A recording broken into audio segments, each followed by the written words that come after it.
All right, let's try this again. Take two. Hi, my name is Jeff Mann. The name of the talk is Hackers Are Neither Created Nor Destroyed. A little bit about me. Um, I've been in the information security business for the better part of 40 years. I still haven't found the place where I think I'll stand here. Am I still in the zone? All right. My formative years were uh, at the National Security Agency. Anybody not ever hear of the National Security Agency? Okay. Um, and really, ultimately, what I'm talking about today is kind of how I got to NSA. A little sneak peek on the talk that you're already here for, so I guess I don't need to do that. I came out of the government 27 years ago. I've been in the private sector ever since. Started out as a pen tester back in the days when that's all we had. That's all we called it. Now there's all sorts of different terms: red, blue, purple, green, yellow teams. When I say pen testing, I mean that as a very catch-all, trying to break into systems and networks type of activity. Um, and I say that because at some point I've realized in conversations with people, if I talk about pen testing, I think they're hearing something different from what I intend. And as a consultant and an advisor, I try to make sure that not necessarily that we're agreeing on definitions, but at least we're agreeing for the conversation on what we're talking about. Anyway, it's been a weird couple years. You know, we're all still kind of coming out of COVID. This has been the most normal year, um, but it's certainly been a rough couple years for a lot of us. I have a couple slides in here that just kind of what have I been doing for the last couple years. Um, I used to be a QSA in the PCI world, then I went to work for a vendor and I was just the PCI subject matter expert. Then I went back to work for a consulting company and I was advising for a while, but during COVID, I sort of got the very strong encouragement from my company. You should really get the hoops jumped through that you need to do to become a QSA again. So I've done that. So I'm back in the world of PCI, which I largely love. And I can talk about that, but that's another topic for another day. A couple of years ago, there was a book came out called Tribe of Hackers during the COVID times. The last of the series were published. I'm one of two people that are in all four of the books. Anybody not know what Tribe of Hackers is? A couple people. Real quickly, the premise of the book is the editors put together a questionnaire, 15 or so questions, and went out to industry leaders and people that are known as hackers. That is the name of the book after all, and asks everybody to respond to this questionnaire, answered the same types of questions. So every chapter of the book is 70 different people, for the original book at least, 70 different people that are somewhere in the cybersecurity space known and respected for what they do. And they talk about things like as innocuous as what's your favorite hacker movie, or what book influenced you the most, what do you like to do for fun, but also more interesting questions like what do you think are your best successes and failures in your career, where do you think the field is going and stuff like that. It's a fascinating read. Um, the original is just Tribe of Hackers. There's a red team series, a blue team series, a leadership series. That's the four different books. Um, I'm part of an organization called Hack for Kids. Hack for Kids basically puts on conferences like this, but just for young people, middle school and high schoolers. Very similar to CornCon. Maybe we're a little bit behind CornCon. Was it Children of the CornCon? They asked me to join the board and focus on diversity, trying to get the Hack for Kids thing that we do to a different audience, because we tend to attract young people that look like us, and there's a lot of talent out there that we need to tap into. I happen to be working, I live in Maryland near Baltimore. I'm working with the Baltimore, or the Maryland Department of Commerce, on putting on a Hack for Kids conference in inner city Baltimore, focused on inner city kids, underserved communities. Um, I have a lofty goal of trying to pull it off by 2025. So I'm trying to give myself a lot of runway, but that's in the works. Um, During the last couple of years, I was inducted as a civilian into the Special Forces Association. because of work that I did back when I was at NSA. You can see in the picture there, I'm holding a little cipher wheel. I designed a cipher wheel that was used by U.S. Special Forces for about 12 years. It's basically an encryption aid. It's a way that they did their algorithm to be able to do encryption with something called a one-time pad, which I'm going to talk a lot about and sort of demonstrate in the talk next hour, if you're interested. I'm a co-host on a security podcast called Paul's Security Weekly. We actually just dropped our 800th episode last week. 800 episodes. Thank you. Hopefully I'll be around for episode 1000. That's my goal. I've been interviewed on other podcasts. This was, during COVID times. I was interviewed by Jack Resider. It's actually Marcus Carey and myself. It's a dual episode, but I think my part of the interview is a little bit longer. It tells a little bit more of my backstory and what I did at NSA, how I got in trouble, why I left NSA. Another one called Malicious Life. Most importantly to me, and I don't know if any of you guys follow me on when we used to be on that thing that's now called X.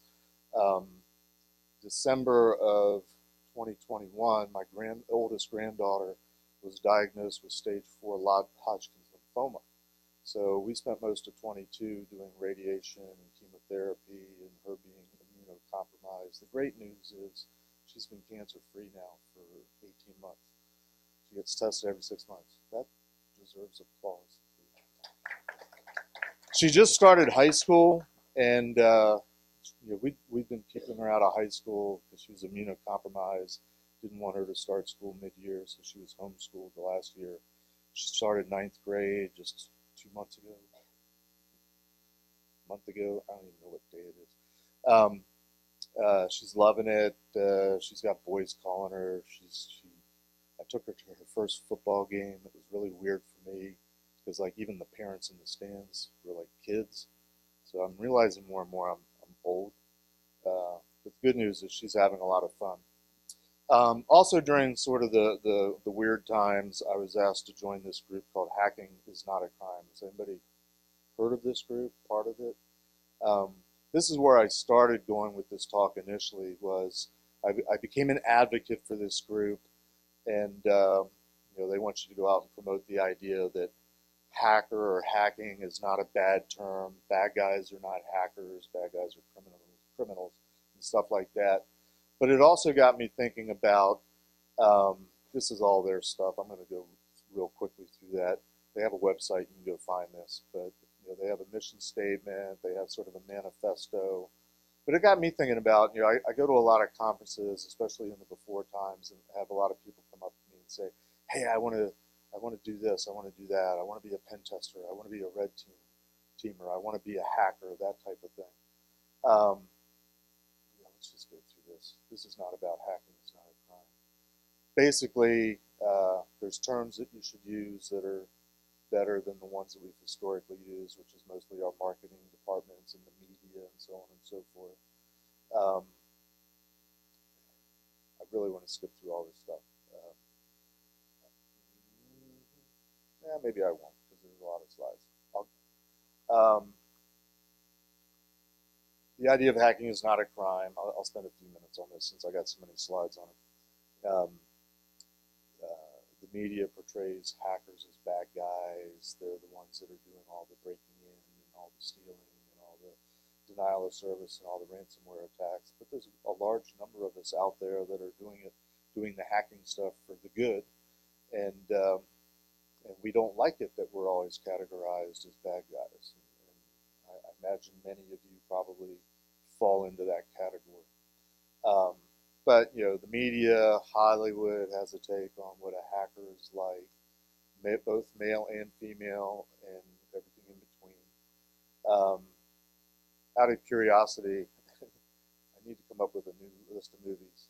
This is something we do on our podcast. Paul and I have sort of a running competition. We always ask our guests what their favorite hacker movie. By show of hands, whose favorite hacker movie is War Games? A couple. How about Sneakers? A couple more. Sneakers, I think, is winning so far. And then how about hackers? Ooh, I'm going to tell Paul I think Sneakers won this audience poll. Sneakers is my favorite hacker movie. This is something I do just to kind of help understand where you guys are coming from. I believe that your favorite hacker movie is largely based on your viewpoint, your vantage point of how you view hacking, a little bit about how you came into the industry, perhaps. Well, I usually do more, but it's between those three. What's your favorite? But we have an image problem, and I don't think we always help it because if you go out and Google and look for lists of, I guess now you would use ChatGPT, who are the world's famous best hackers, you're usually getting people pop up that became famous as hackers for doing illegal things and getting caught. You may recognize up there Kevin Mitnick. He passed away a couple months ago. So, even though I didn't like him as a hacker, I never got to meet him, but I know people that know him, and they promised that he reformed and became a better person. But I've always had kind of a beef with him, not knowing him, because while he was getting in trouble for doing stupid things and getting famous for getting arrested and going to jail, I was doing hacking kind of for the good side, for the good guys, and following the rules. Of course, there were not many rules back then, but that's a different story. We also have a habit in our industry and in the media of portraying hackers in a particular way. You're very familiar with the faceless black hoodie hacker, right? There are no shortage of images that portray the hacker as that person. I was going to say, but is it really, how many black hoodies is too many to have? One of the fun things I did during COVID was I cleaned my closet and organized it, and I hung up all my black hoodies. And on the other side of the closet is the stack of all my conference T-shirts, by color, so black, black, black, black, black, black. The last couple of years, a lot of the cons are trying to get away from color, from black, and starting to do colors. Anyway, that's sort of the formal part of the presentation. What I would really want to talk about is what does it mean to be a hacker? Given that we have an image problem, we don't necessarily know what it means. It's in print and so on and so forth like that. And to get around to where I was going earlier, I get approached by a lot of people that say, I want to be a hacker. And in my mind, I'm thinking, you have to ask that question. You may not be a hacker. But I wanted to dig into that a little bit more. There is, of course, the dictionary definition, and it's a person who's inexperienced or unskilled at a particular activity. That doesn't sound right there, right? But I scrolled down a little bit and there are more things. A person who illegally gains access to and sometimes tampers with information in a computer system. So there it is, Merriam-Webster. Of course, the one above it, an expert at programming and solving problems with a computer. That's actually the original origin and definition of hacker, at least in our context. But again, I get people asking me, how do I become a hacker? And I wanted to go beyond simply, you need to find a different career, you need to find a different interest, because that's not you. And I wanted to come up with some kind of positive way of giving feedback to people that ask me that question. So I don't know where you guys are in your careers. I don't know whether you guys identify as a hacker or not. But I want to tell you a little bit about my story in the context of I identify as a hacker. If you'd have asked me 5 years ago, I would have said, yeah, I'm a hacker. I started hacking in the early 90s, now 30 years ago. Lately, especially putting this talk together, I've come to realize I was born a hacker. And that's sort of the title of this talk, Hackers Are Neither Created Nor Destroyed. I really do believe you're a hacker or you're not a hacker. It's in you or it's not in you. And before you get all upset thinking, well, maybe that's not me, hopefully by the end of this talk, you'll realize, and this is my goal, so see if I succeed by the end of the talk, give me feedback, but I think when we explore what it means to be a hacker, a lot more of us may be hackers than we realize. And maybe it's just a way of understanding the term and understanding the meaning. That's my goal anyway. Let's see how we do. Again, on our podcast, and very often, out at conferences, we'll talk about, well, how'd you get into the business? That's a question that we always ask our guests. And if anybody asked me that, I'd say, well, I got my start at NSA. That's where I cut my teeth. That's where my formative years were. And it occurred to me when I was putting this talk together originally that that's really not a good answer. The real answer to the question, how'd you get started in this industry, me, is how did I get to NSA? When I was hired at NSA, it was in, I guess the process started in 1985. How many people were alive in 1985? Maybe I should say, how many people were not alive in 1985? Okay, young people. There was, going to work for a super secret agency that deals with top secret information. You have to go through background investigations that take sometimes up to a year to do. This was in a period of our history where there was still the Soviet Union. Russia used to be the part of something called the Soviet Union. It was communism, it was the Cold War, and it was the Reagan administration, and the position of Reagan and the government was, we're going to end the Cold War, we're going to win the Cold War, primarily by bankrupting the Soviet Union. So they were investing a lot in the military process and in the intelligence process. So I was hired at NSA at a time when they were hiring 100 people a week. They were mostly going out to colleges and universities, recruiting, job fairs and things like that, looking for what they called at the time critical skills, which was computer science, mathematics, engineering. Similar to what we have these days in our vernacular of STEM, but back then it was strictly those things. If you had one of those things, if you were majoring in that degree, NSA would basically hire you in your senior year. They'd start the process. So shortly after graduation, you could go to work at NSA, had an accelerated pay scale, depending on which one. I think at the time, engineering was the most preferred. Might have been math, but they weren't all the same accelerated pay scale, but they all paid more than just the regular salaries. They also, well, I've got slides on it, but they also gave you, yes. That's a great question. Yes, there was. How dare you? I would concede no internet the way we know it. There was no World Wide Web. It was not generally publicly available except by Matthew Broderick. His War Games came out in 1983, I think.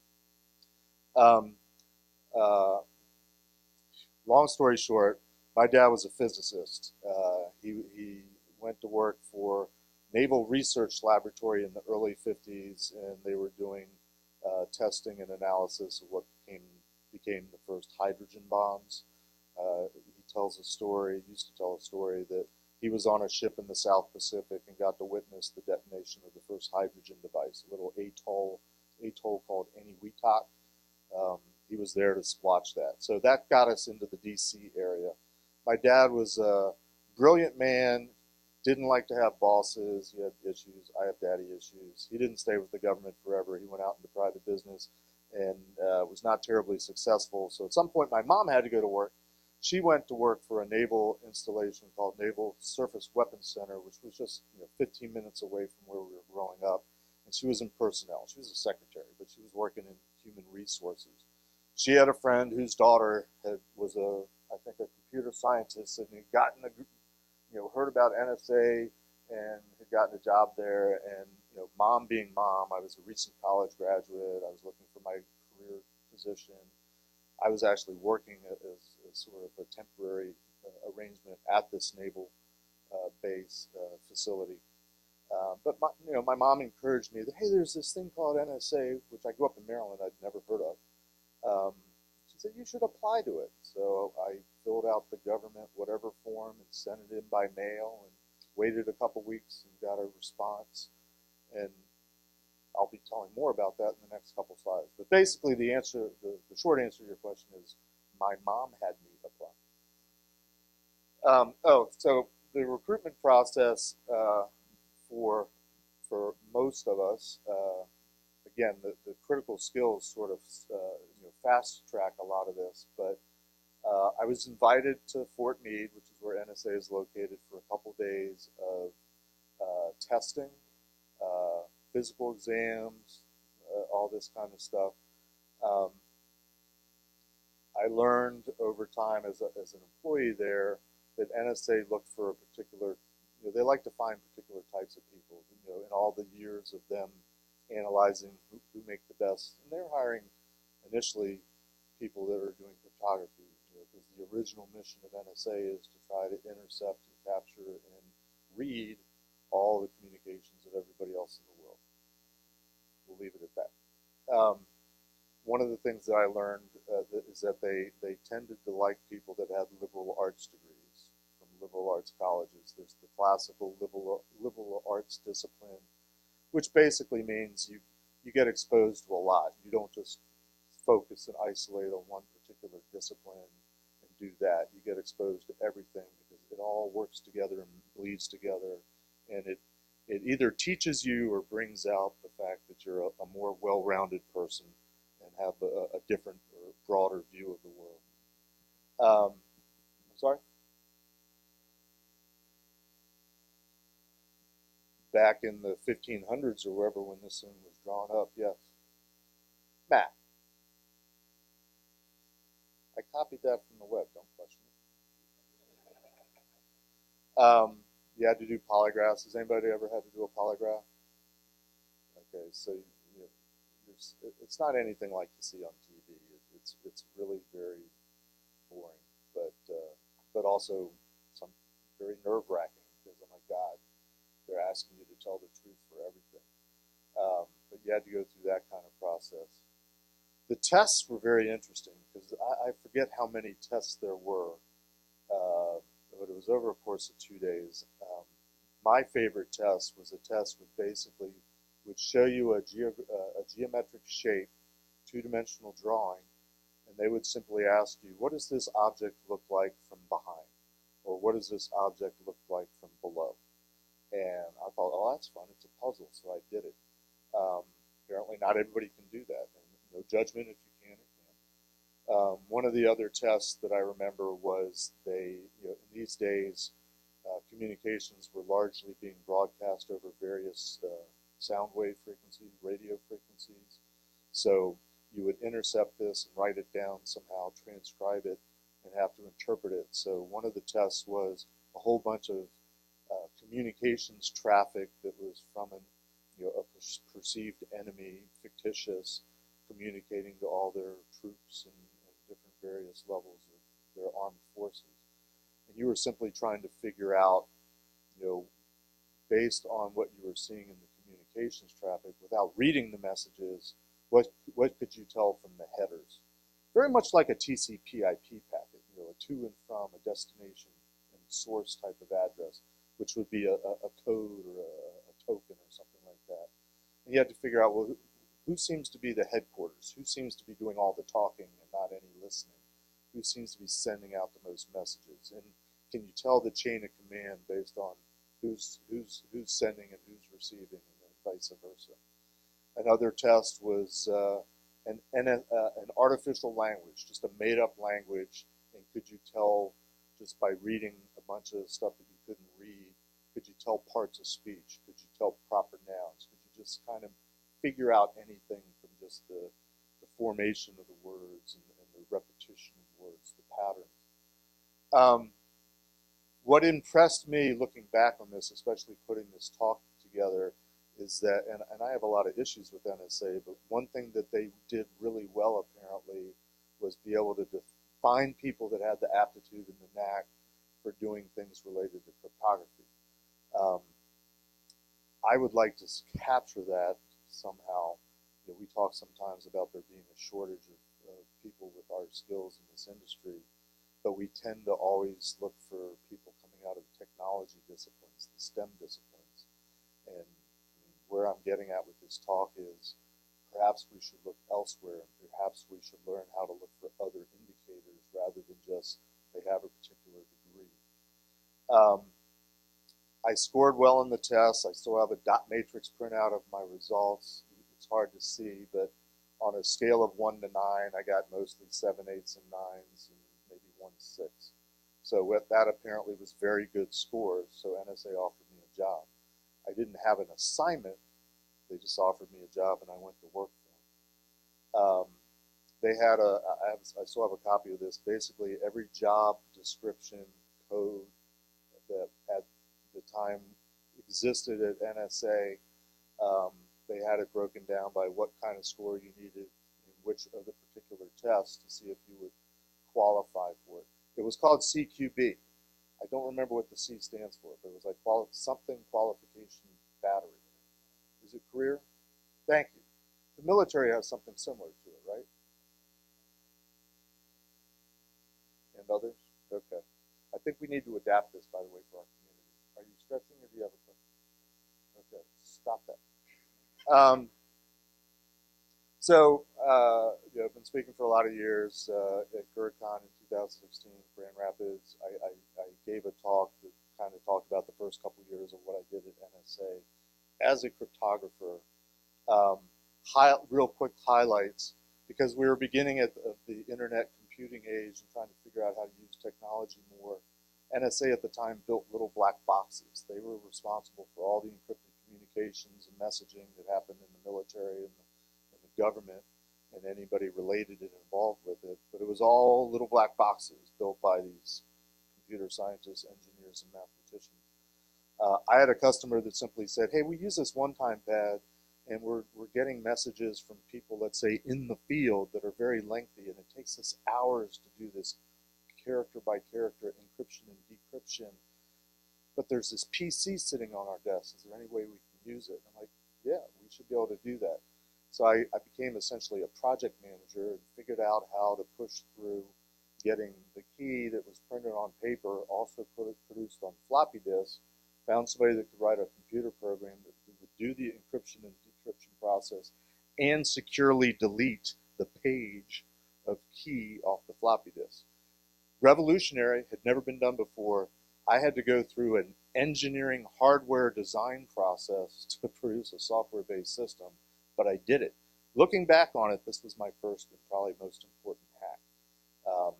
I had to basically clear the thing through an executive review board, and they reluctantly said, okay, we'll let you do this, because I met all their criteria. But they literally said, don't ever do this again.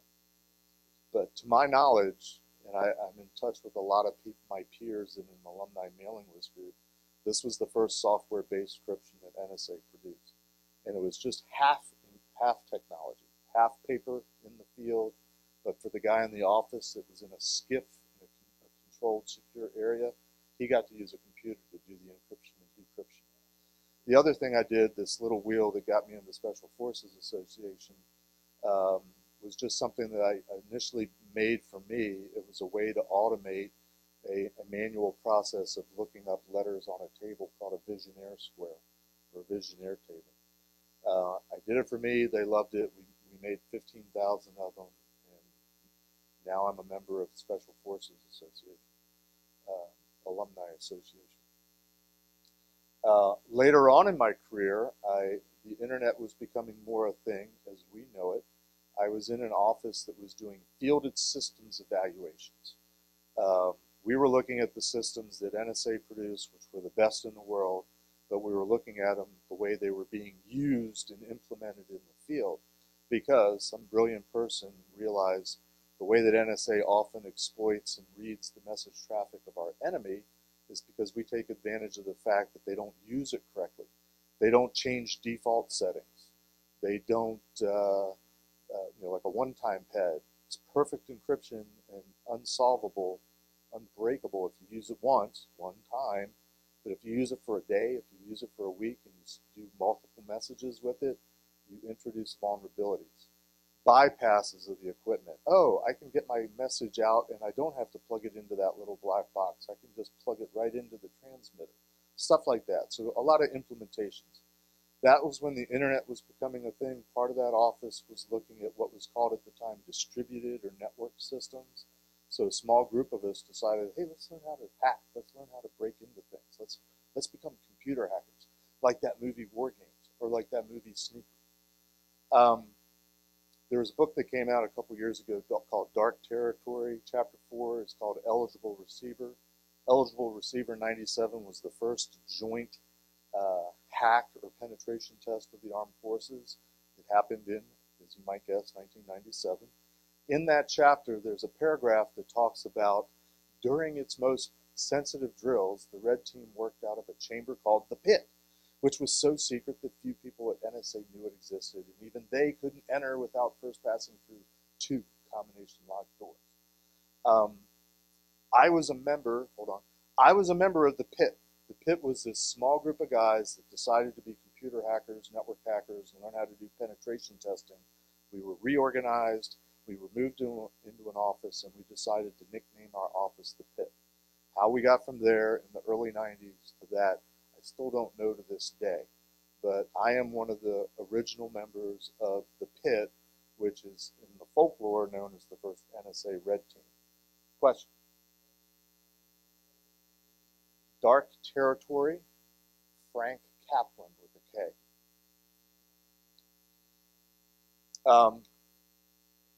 You're welcome. So I did all that, having to go through the interview process, having to be prodded and probed and take the qualification test. Meanwhile, the 99 other people that were hired the week that I was, that were all engineers, computer scientists, engineers, they were first in line. I told you that they had the accelerated pay scale, so they made more than me. They got to immediately join a 2020 program, which meant they went to school to get their graduate degree half-time and only had to work half-time. Guess that they were doing the half-time they were working, studying for their degree. They were first in line for promotions. Minimum was 12 months to wait before promotion. They were all getting promoted after 13 months because NSA didn't want to lose them. They wanted to keep them happy, so they kept throwing money at them. They were the first in line for diversity tours, go to different offices to learn different parts of the business, learn different things that we did to get exposed to more things, which was a requirement to get into what NSA had at the time was a professionalization program, where you had to get certified in a skill in order to be eligible to be promoted up beyond a particular grade level. They got their master's degree. The arrangement was if you went to school, you had to give back time, the equivalent amount of time. But originally the clock was running, so most of these people, once they got their master's degree, they only had to work about another 3 or 4 months for the government. Then they could leave, go to work for a contractor or private industry, make even more money, and live a happy life. I'm a little bit frosty about that to this day because I wasn't any of those things. I didn't have all that opportunity. I did actually finally get into the 2020 program when they changed the rules and so on and so forth. But my point is, again, NSA found me, and I was not the typical what we look for. Put it in modern terms. I don't have the CISSP cert. I won't tell you what, I have 2 certs because I have 2 certs to be a QSA. I won't tell you what they are, at least not publicly, because I kind of did this stuff from the beginning. I kind of have that experience that I think, and the people I grew up with, maybe it's a little egotistical, but I don't need a cert. I actually had the on-the-job skills, the training, the experience. And I actually did stuff. I didn't just get created through getting paid a lot to have the opportunity to go out and make even more money. But that's my NSA experience. That's my origin story. How are we doing on time? Oh, I'm doing pretty good. Okay. I wanted to shift gears a little bit and tell you, having said where I got, how I got to NSA, having, NSA knew how to find certain things about me that made me good at doing initially cryptography. I want to talk a little bit more about myself, put myself out there, because it turns out I think a lot of the things that NSA flagged as making me, not in particular, but in general, the type of person that could succeed at cryptography and things related to cryptography, which is mostly what NSA was about in those days, I think there's some parallels to what we would view as being successful in cybersecurity or being a hacker or so on and so forth. So let me throw some things out there and see if any of these things resonate with you. I'll let you read that, man. I hate reading slides. I know everybody else does. This is the joke slide. Anybody relate to this stuff? I guess I should ask. How many of you consider yourself to be a hacker? Just a couple. Hopefully by the end we'll ask the question again. How many people want to be a hacker? Okay. If you haven't raised your hand for either of those questions, why are you here? Just curious. Well, thank you. When I was a kid, it was a family tradition. You know, we'd go to the beach for a week in the summer, and there used to be these puzzle magazines called the Bell Crossword Puzzle Magazine that not only had, more and more these days, young people don't even know what I'm talking about, which is weird, but there used to be crossword puzzles, you know, where it's a grid with, you had to guess what the, you know, they give you a definition or a clue, and you have to figure out the word, and they all interconnect and interrelate. There's those types of puzzles, but there was also, this is one of my favorites, it's a crossword puzzle, only they don't give you the grid with the squares blacked out. So not only do you have to figure out the answers to the clues, but you have to figure out where it goes in the puzzle. And these, and crossword puzzles, hopefully I have a picture of one. I guess I don't. Maybe it's on the cover. It's hard to tell from there, but in the grid, the black areas are symmetric. Either it's mirror shaped left to right or top to bottom, or sometimes it's sort of all four quadrants. But there's a symmetry involved. So if you solve one corner and mark out a box black, you find the corresponding box down in the opposite corner. You know you can mark that one out as black. That to me was a lot of fun. Other things that are more like cryptographic puzzles, you know, again, solving a word from a clue, but then writing it into a box, a grid, and each box was numbered with where that letter was in all the clues. And the ultimate goal is you get all the clues, or enough clues to find out enough letters in that box, and in that box it's really some sort of famous quote or some sort of saying, and that's the ultimate goal of the puzzle. And then there's just good old-fashioned cryptographic puzzles, crypto quizzes. You know, basically a variation of a Caesar cipher, a simple substitution. You know, all the letters are there, but they've been substituted for what the real letters are. And they would do it in word form, so you could, you know, just looking at this one, you know, there's a period at the end, you know, that's the end of the sentence, and then a dash, and then it's typically the name of the person that's known for the quote. So you look at that and you try to solve it. I grew up on this kind of stuff. I'm the youngest of four boys. My dad was a physicist. One of my brothers is an engineer. We all loved doing what was called the logic problem. The logic problem was, you know, in this case, what, 6 statements about anything, but I don't know if I could read this one. But basically it would be, let's say you've got a school with 6 different teachers and 6 different classrooms teaching 6 different kids about 6 different subjects. And they would give you these clues, naming some of the teachers, naming some of the classrooms. And like, you know, Billy is in the class next to the green classroom. And you have to just solve it all, you know, who's teaching what subject in what classroom and who's their favorite student or something like that. We all loved doing this, and my dad would make us all fill it out on our own sheets of paper because nobody wanted to fill in the magazine itself because that would spoil it for the rest of us. It turns out that that's something that, you know, helps me, or as it turns out, helped me to be a cryptographer because I kind of grew up doing it, puzzle solving, problem solving. I'm also left-handed. How many people in the room are left-handed as I raise my right hand? Just a couple, okay.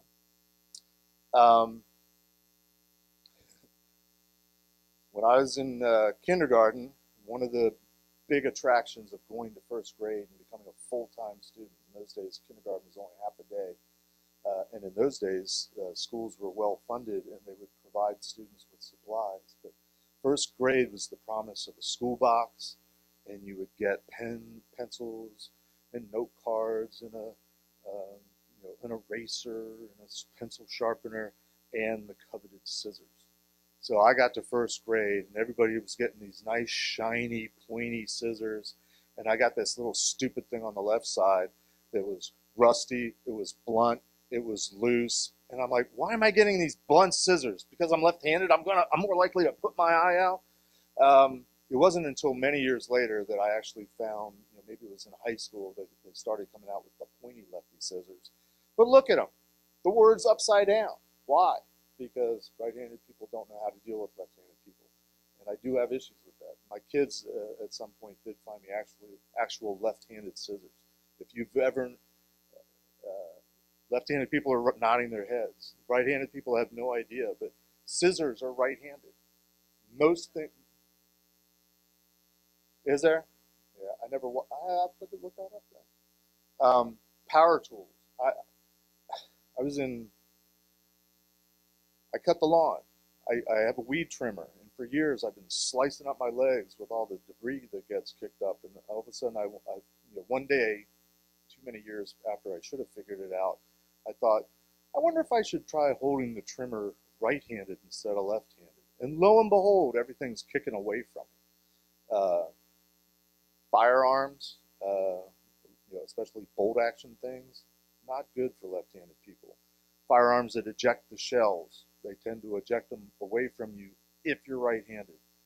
I was, years ago, I was at a, again, family vacation at the beach. We went to a batting cage, and I got hit on the hand by one of the pitches, so we had to go to I thought my hand was broken. We went to the hospital, and when the doctor came in, he said, "Were you at the batting cage?" "Yes." Are you left-handed?" "Yes." He said, "Yeah, we get you guys in all the time." Because it turns out, high and away for a right-handed person is going right at my head. Sometimes I feel like I don't fit in. Anybody ever feel like they're a misfit on the island of misfit toys? Yes? Anybody have trust issues for whatever reason? Yeah. This is something I do all the time. For some reason, I count things. I know how many stairs are in my house between the first floor and the basement, and the first floor to the second floor.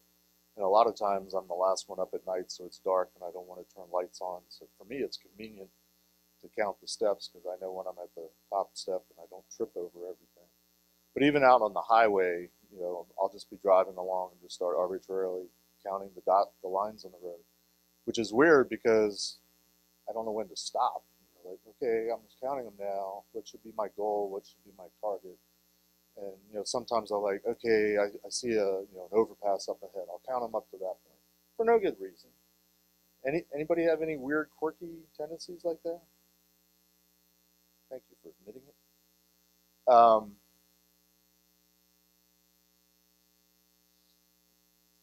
I think I have anger issues because I see things that are wrong and they bother me. Once I see it, I can't unsee it. I think I actually have a slide on that. Anybody do this? Come on, be honest. Or be honest, ask yourself, how many of you know at home you've got a piece of furniture and you know that tag is still there on it? It says, no, it says under penalty of law, this tag is not to be removed.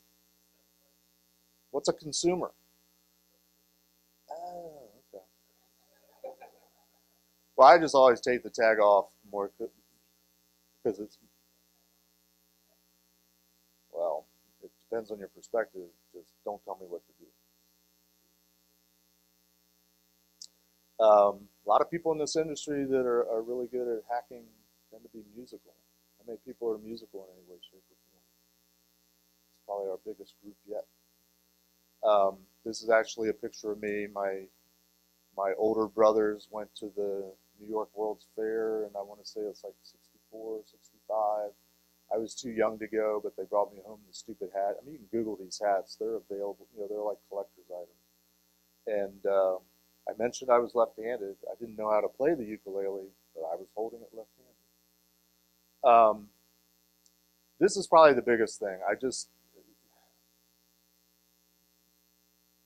can sense when something's wrong. I think it's a logic thing. I kind of work through stuff, but I have a tendency to find the issues with stuff. It's made me a good assessor. It's made me a good consultant, especially doing PCI, because I'm expected to open the closet doors, you know, look underneath the rocks, and so on and so forth, and talk to people and find out what they're doing wrong or what they're missing in terms of their process. Yes. Oh, absolutely. I had that issue yesterday, in fact, with some of my coworkers, and I'm still trying to figure out how to deal with it because I'm like, it's very obvious to me. I don't know why you're not seeing it. But usually, when I see something's wrong, I'm the one that says something's wrong. Um, and how many people have been fired once in their life? 3 times, 5 times. I win. Give me a month, it might be 6. Everybody knows the answer to this question?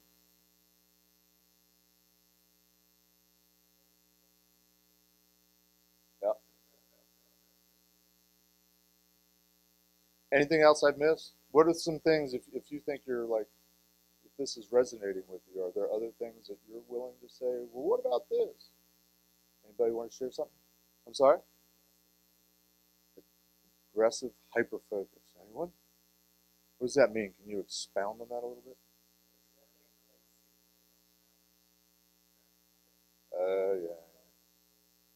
Yeah. Yeah. Yeah.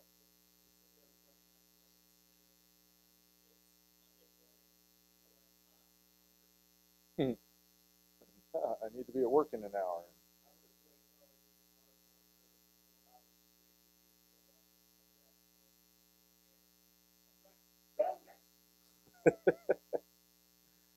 I think we're sensing some camaraderie here. Anything else? Anybody that comes to mind? Yes.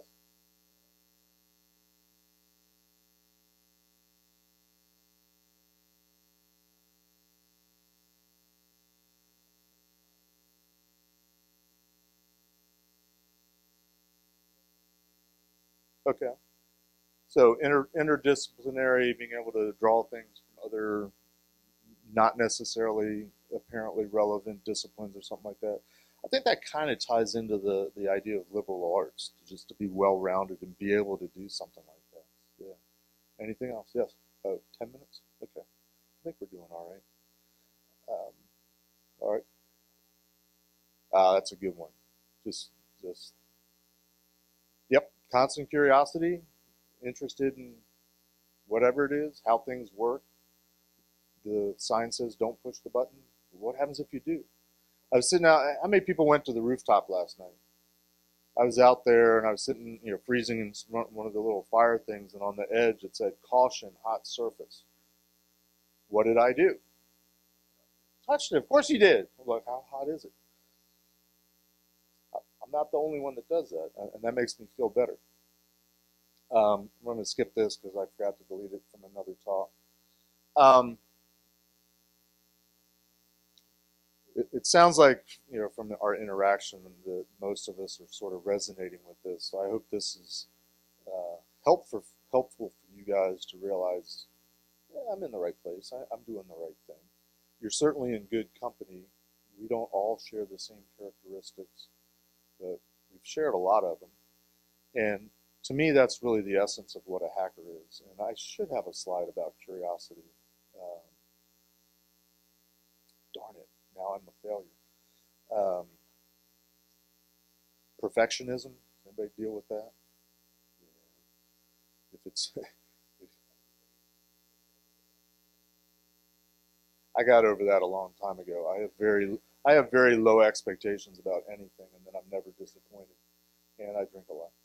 Um, I just thought of another one: jigsaw puzzles. Everybody do jigsaw puzzles? Um, How many of you have to be the only one that does the jigsaw puzzle? Yeah, and you're left-handed. My daughter's the same way, and you know, she's my youngest daughter. I've got 4 kids, but she's me, and we're the only ones that get each other in the family. But she was absolutely. I would give her puzzles. She'd give me a puzzle. It's my turn. My turn. She's actually better at it than I am. That pisses me off.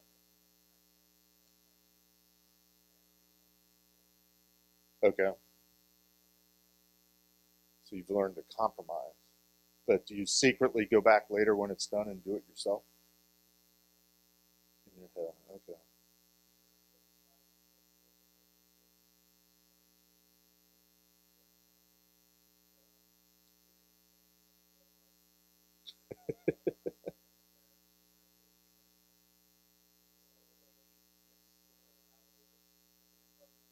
That means you're CDO, by the way.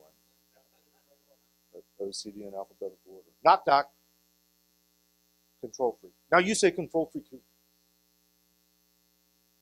Gosh, how much time do I have left? Anybody know who that is? I'm not sure how you pronounce his name. Robert Fulghum. Fulghum. He wrote this book. Anybody ever hear of this book? Um, he, since we're on the idea of kindergarten, this is actually my kindergarten class. We're going to run a few minutes long, damn it, because wind did. How many people think they can spot me? I'm up there. Any guesses? Kid with the tie. Back row? Nope. David Lamb. Nope, we didn't do that back in the 60s. This is February 1968 or 69. 668, yeah. Any other guesses?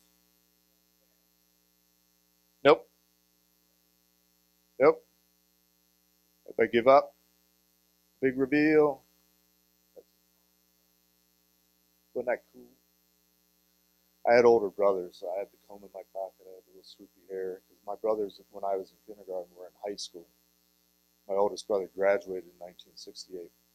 Anyway, Robert Fulghum, he wrote that book, but he also, because he wrote a book about kindergarten, learning everything you need to know about life, he does a lot of public speaking. He would go to schools, and he tells this story. If you can indulge me, I want to read something to you.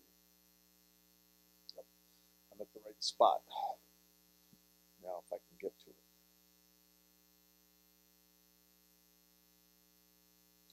So it's a little essay that he calls Yes, I Can. So I'm reading now. This is his words. Over the last couple of years, I have been a frequent guest in schools, most often invited by kindergartens and colleges. The environments differ only in scale. In the beginner's classroom and on university campuses, the same opportunities and facilities exist. Tools for reading and writing are there, words and numbers, areas devoted to scientific experiment, labs and work boxes, all the things necessary for the arts, paint, music, costumes, room to dance, likewise present and available. In kindergarten, however, the resources are in one room with access for all. In college, the resources are in separate buildings with limited availability, and the most apparent difference is in the self-image of the students. Ask a kindergarten class, how many of you can draw? All hands shoot up. Of course we can draw, all of us. What can you draw? Anything. How about a dog eating a fire truck in a jungle? Sure, how big do you want it? How many of you can sing? All hands. Of course we sing. What can you sing? Anything. What if you don't know the words? No problem, we'll make them up.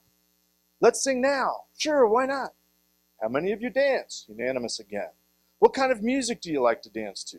Any kind. Let's dance now. Sure, why not? Do you like to act in plays? Yes. Do you play musical instruments? Yes. Do you write poetry? Yes. Can you read and write and count? Yes, we're learning all that stuff right now. Their answer is yes. Over and over again, yes. The children are confident in spirit, infinite in resources, and eager to learn. Everything is possible. Try those same questions on a college audience. A small percentage of the students will raise their hands when asked if they can draw or dance or sing or paint or act or play an instrument. Not infrequently, those who do raise their hands will qualify their response with their limitations. I only play piano. I only draw horses. I only dance to rock and roll. I only sing in the shower. When asked why the limitations, college students answer they do not have talent, are not majoring in the subject, or have not done any of these things since about 3rd grade or worse. That they are embarrassed for others to see them sing or dance or to act. You can imagine the response to the same questions asked of an older audience. The answer, no, none of the above. So the questions he asked is, what went wrong between kindergarten and college, and what happened to yes, I can. Of course I can. I share that with you because I think most of us, if not all of us, have the ability and the potential to be hackers. If the hacker that we've described and talked about over the last hour is the curious, quirky, maybe we have some weird habits, we're what was the term you used, the hyperly focused, all these things revolve around yeah, we can do that. Of course we can do that. Tell me I can't do something, I'm going to figure out how to do it. That's what a hacker is. Doesn't mean you're a computer hacker, network hacker, pen teamer, pen tester, red teamer, but it does mean whatever it is that you're doing, whatever it is that you have left that you think you have aptitude and skill and talent for, that is the thing you can do. Hack it. Do it.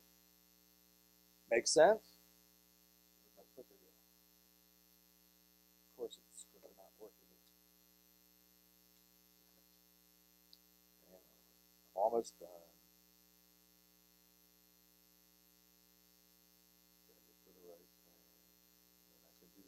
There. So sum it up. I won't read it to you, but as I said, I think a lot more of us are hackers than lead on to be. I've been a hacker all my life. I was born a hacker. I think a lot of you guys are too. And of course, even if you're not, it's okay, because still find your skills, still find your talents, still find your interests, and you'll be good. The Tribe of Hackers, that's what that book was all about. 70 different people from 70 walks of life. They're all hackers by definition. So figure out what your potential is. Question everything. Like me, any questions, comments? We've covered it all. Real quick, I work for a company called Online Business Systems, and they let me do this stuff, so check them out. We're a consultant advisory professional services firm. And that's my contact information. Please keep in touch with me. I encourage you to keep in touch with me and reach out, because we're all on this weird journey together trying to figure it out. We're all trying to stay sane, or at least trying to find distractions to keep from the insanity. Thank you. Let's all run over to the track 1 now. I'm going to do this all over again on a different topic.